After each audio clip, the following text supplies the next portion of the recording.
పశ్చిమ గోదావరి జిల్లా పాలకొల్లు లంకల కోడేరులోని ZP high school విద్యార్థులకు 214 సైకిళ్లు పంపిణీ చేశారు మంత్రి Nimmala Ramanaidu. Dharmarao foundation, Mandava foundation, CSR నిధులతో సైకిళ్లు పంపిణీ చేసినట్లుగా మంత్రి తెలిపారు. ప్రజలకు సేవా సాయం అందించడంలో రాజకీయాల్లో కంటే ఎక్కువ సంతృప్తి ధర్మారావు ఫౌండేషన్ ద్వారానే కలుగుతుందన్నారు మంత్రి. గత 5 ఏళ్ల వైసీపీ పాలనలో రాష్ట్రం 20 ఏళ్లు వెనక్కి వెళ్లిందన్నారు. ఆర్థిక పరిస్థితి చిన్న భిన్నమైందని తెలిపారు.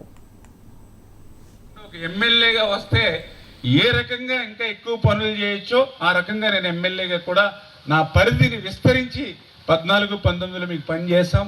అందుకే మీరు కూడా 19లో రాష్ట్రం అంతా ఏ గాలి వీచినా కూడా 19లో మీరు కూడా మళ్ళీ నన్ను పెద్ద ఎత్తున మంచి మెజార్టీని ఇచ్చి 19లో నన్ను గెలిపించారు.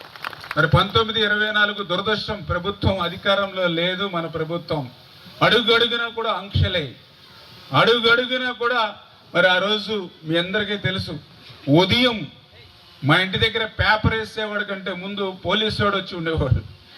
ఇప్పుడు మంత్రిగా ఉన్నాం, నాకు తెలుసుండి ఇక్కడ ఇప్పుడు ఎంత పోలీసు కానీ మీకు ఎక్కడ కనపడరు.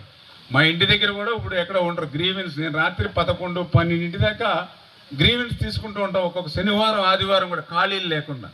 జనరల్గా శనివారం ఆదివారం అంటే కొద్ది రెస్ట్, ఎందుకంటే జనరల్గా మాకు 7 రోజుల సమయంలో ఒక 5 రోజులు విజయవాడ, తిరుపతి, లేదా విశాఖపట్నం, ఉత్తరాంధ్ర, రాయలసీమ, ప్రకాశం ఇట్లా తిరుగుతూ ఉంటాం.